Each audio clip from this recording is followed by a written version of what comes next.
I'm Shelley Hall. I'm an assistant professor of paleontology at Yale University and an assistant curator of invertebrate paleontology at the Yale Peabody Museum.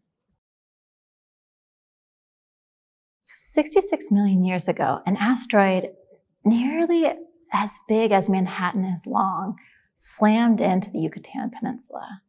And it hit so hard it nearly touched the mantle and threw dust and ash and aerosols into the sky and blackened out the sun.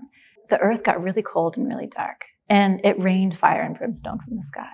And in that moment, and in the years that followed, most life on Earth went extinct. On land, it's really hard to preserve fossils because everything gets washed away by the weather. But in the ocean, on the other hand, everything rains down to the bottom of the ocean. And at the bottom of the ocean are tons of plankton. And they tell us stories about past mass extinction events and past abrupt climate change events and essentially how the Earth's evolved over really long time periods. The first way we tried to tackle that question was to figure out the ages of the rocks. But it turns out that what a volcano does to kill off life is actually release a lot of nasty gases. And the gases come out at a different time than the rocks. So my group went and we looked for traces of the gases. And what that allowed us to do was say that, no, it really was the impact. So 66 million years ago, right at the death of the dinosaurs, it was the impact that did the deed.